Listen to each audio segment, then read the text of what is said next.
Hello friends, welcome to my YouTube channel. आज का जो हमारा वीडियो है यह आईसी इंजन पार्ट 2 के ऊपर है। इसके पिछले वीडियो आईसी इंजन इंट्रोडक्शन में हमने आईसी इंजन की बेसिक डिटेल और उसके क्लासिफिकेशन को स्टडी किया था। इस वीडियो में हम उसी स्टडी को कंटिन्यू करेंगे। तो मेरा आप लोगों से रिक्वेस्ट है, यदि आपने मेरे पिछले वीडियो को नहीं देखा है तो पहले उस वीडियो को देख लें, उसके बाद आप इस वीडियो को प्रेफर करें। पिछले वीडियो की लिंक आपको हमारे चैनल के प्लेलिस्ट या इस वीडियो के डिस्क्रिप्शन में मिल जाएगी। आप उसे वहां से आसानी से देख सकते हैं। आईसी इंजन के पार्ट 2 में हम आईसी इंजन के पार्ट्स डिटेल और कुछ टर्मिनोलॉजी के बारे में स्टडी करेंगे। तो इस वीडियो को आप लोग लास्ट तक देखिए, तभी आपको मेरे फुल कॉन्सेप्ट मिल पाएंगे जिसे मैंने आप लोगों के लिए प्रिपेयर किया है। तो इस वीडियो को शुरू करते हैं। आईसी इंजन में मैंने आपको बेसिकली दो टाइप की क्लासिफिकेशन को बताया था, एक रेसिप्रोकेटिंग टाइप और दूसरा रोटरी टाइप। रेसिप्रोकेटिंग टाइप में पेट्रोल इंजन और डीजल इंजन, और रोटरी टाइप में ओपन साइकिल गैस टरबाइन और वैंकल इंजन के बारे में डिस्कस किया था मैंने। तो रेसिप्रोकेटिंग टाइप इंजन के पार्ट्स डिटेल के बारे में हम लोग यहाँ स्टडी करेंगे। तो बेसिकली इसमें एक सिलेंडर होता है जिसमें पिस्टन टू और फ्रो रेसिप्रोकेट करता है, रेसिप्रोकेटिंग मोशन करता है। और पिस्टन की ये रेसिप्रोकेटिंग मोशन क्रैंक शाफ्ट को रोटरी मोशन में मिलती है और क्रैंक शाफ्ट पे हमें पावर आउटपुट मिलता है। तो जो पिस्टन के रेसिप्रोकेटिंग मोशन और क्रैंक को कनेक्ट करने के लिए यहाँ पर कनेक्टिंग रॉड होता है। तो तीन पार्ट हो गए, पहला तो सिलेंडर, दूसरा उसमें पिस्टन और तीसरा कनेक्टिंग रॉड। तो ये हमारा पिस्टन है, ये हमारा कनेक्टिंग रॉड है और ये हमारा क्रैंक है। क्रैंक बेसिकली इंजन का वह पार्ट होता है जो कि फुल रिवॉल्यूशन रखता है। फुल रिवॉल्यूशन यानी 360 डिग्री पर रोटेट कर सकता है।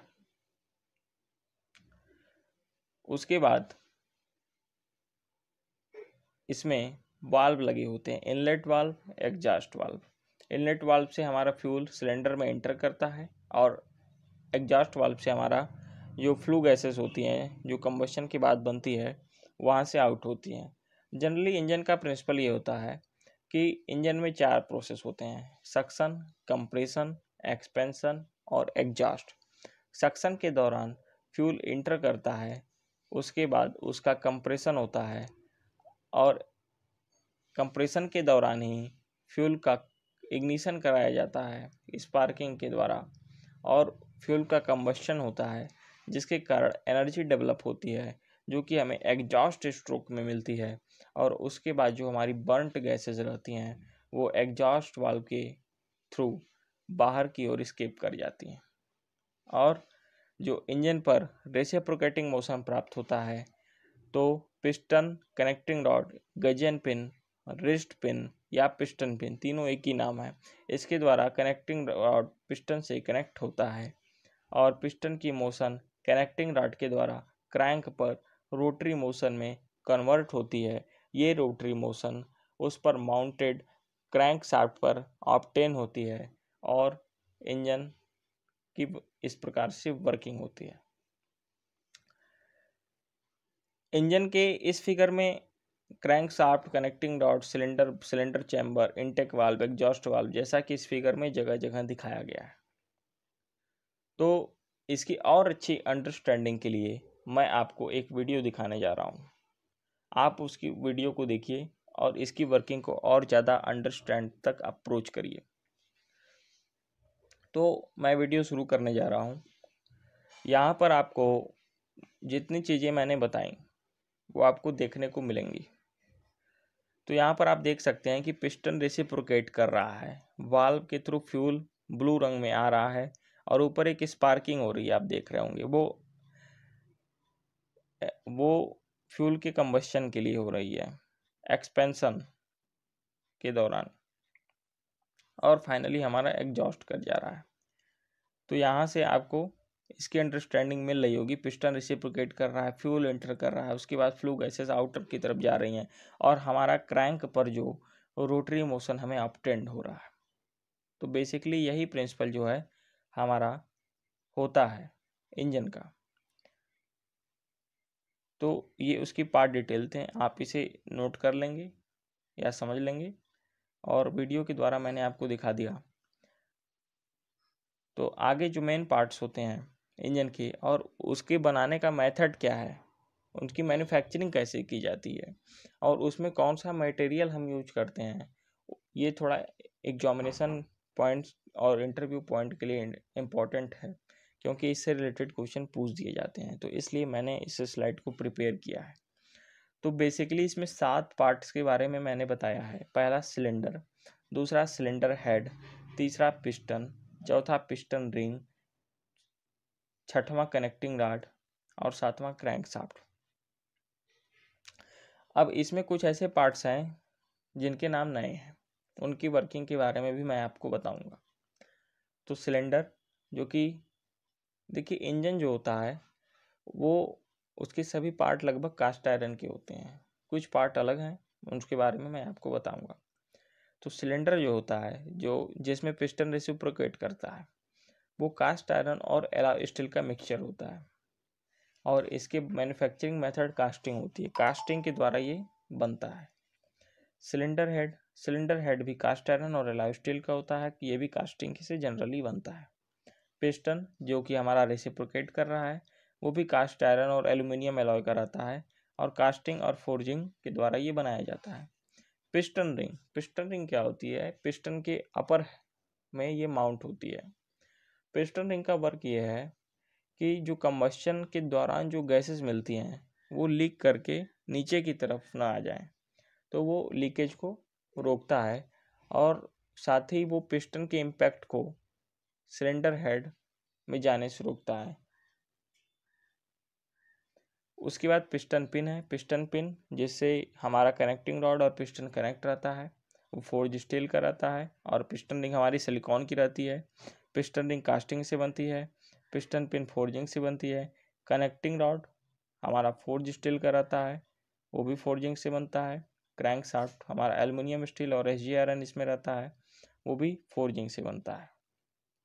तो ये पार्ट्स डिटेल मेनली हो गए और उनके जो मैन्युफैक्चरिंग का मेथड और मटेरियल है उसका भी डिस्कशन हमने इस स्लाइड में कर लिया है। आगे कुछ इंजन की टर्मिनोलॉजी है जिसमें एक टॉप डेड सेंटर है, बॉटम डेड सेंटर है, क्लियरेंस वॉल्यूम है, स्वेप्ट वॉल्यूम है, ये सब हैं। तो इस स्लाइड में यहाँ पर आपको ये स्पार्क प्लग दिख रहा है जो कि स्पार्किंग कराता है, और ये 2 छोटे वाल्व हैं जो कि कैम मैकेनिज्म से ऑपरेट होते हैं। सभी मैकेनिज्म को मैं आगे आपको बताऊंगा। ये वीडियो बेसिकली टर्मिनोलॉजी के ऊपर और पार्ट्स के ऊपर है, इसलिए इस वीडियो में हम उतना ही स्टडी करेंगे। तो ये सभी वाल्व्स हैं जो फ्यूल को इंटर और आउट करने के लिए ओपन और क्लोज होते हैं। तो यहाँ पर ये देखिए, यहाँ पर क्लियरेंस वॉल्यूम लिखा है जो कि इतना है। क्लियरेंस वॉल्यूम क्यों दिया जाता है, क्लियरेंस वॉल्यूम क्या होता है, तो इससे पहले हम TDC और BDC को समझेंगे जो कि यहाँ पर है।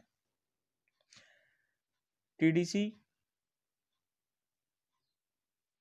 जो हमारा होता है, it is the position of piston farthest from the crankshaft. जो क्रैंक शाफ्ट हमारी होती है उससे पिस्टन की अधिकतम संभावित स्थिति जो होती है वो हमारी TDC होती है।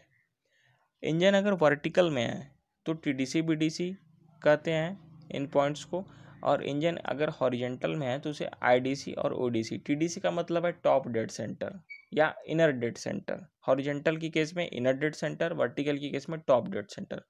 उसी तरह बॉटम डेड सेंटर और आउटर डेड सेंटर, ये वर्टिकल और हॉरिजेंटल की केस में उसका नाम होता है।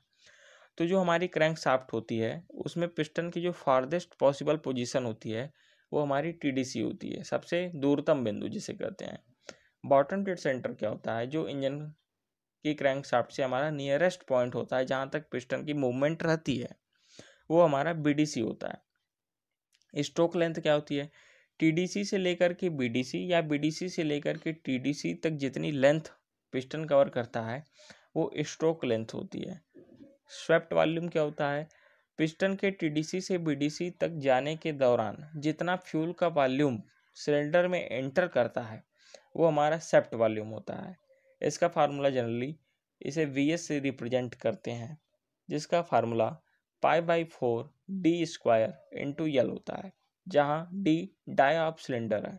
देखिए जो इंटरनल डाया ऑफ सिलेंडर होता है उसे बोर भी कहा जाता है, और एल क्या है, एल हमारी स्ट्रोक लेंथ है। तो V S equal to π/4 d² L से हम स्वेप्ट वॉल्यूम को कैलकुलेट करते हैं। तो यहाँ पर हम टॉप डेड सेंटर का पॉइंट है, बॉटम डेड सेंटर का पॉइंट है। टॉप डेड सेंटर जो पिस्टन की फॉरदेस्ट पोजीशन है उससे आगे नहीं जा सकता है पिस्टन, वो रहता है। बॉटम डेड सेंटर जो उसकी क्रैंक से नियरेस्ट पोजीशन होती है वो रहती है। उसके बीच में स्ट्रोक है जो कि फिगर में है, और पिस्टन हमारा रिसिप्रोकेट कर रहा है। क्रैंक शाफ्ट में रोटरी मोशन दिखाई गई है। सिलेंडर वाल और क्लियरेंस वॉल्यूम एक है टर्म है। क्लियरेंस वॉल्यूम जनरली क्या होता है, पिस्टन टॉप डेड सेंटर पर जब रहता है उस कंडीशन में सिलेंडर में जो वॉल्यूम बचता है उसे क्लियरेंस वॉल्यूम कहते हैं। अब क्लियरेंस वॉल्यूम क्यों दिया जाता है, clearance volume generally spark plug को स्टेबलाइज करने में, एयर फ्यूल के मिक्सचर को बनने में और कंबशन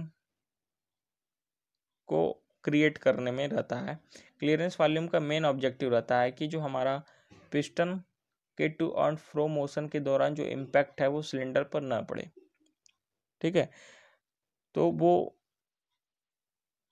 मेंटेन किया जाता है क्लियरेंस वॉल्यूम के द्वारा। तो इस वीडियो में हमने जो इंजन था उसके जो मेन पार्ट डिटेल और उनकी मैन्युफैक्चरिंग मेथड और कुछ टर्मिनोलॉजी के बारे में स्टडी किया। तो यहाँ पर ये वीडियो को मैं ख़त्म कर रहा हूँ। आगे का जो वीडियो है उसमें हम ऑटो साइकिल और डीजल साइकिल के बारे में स्टडी करेंगे। तो इस वीडियो के देखने के लिए आपका बहुत बहुत धन्यवाद। यदि आपको ये वीडियो अच्छा लगा हो और आपको मेरे और भी आगे के आने वाले कॉन्सेप्ट जानने हो तो आप हमारे चैनल को सब्सक्राइब और लाइक कर सकते हैं। Thank you for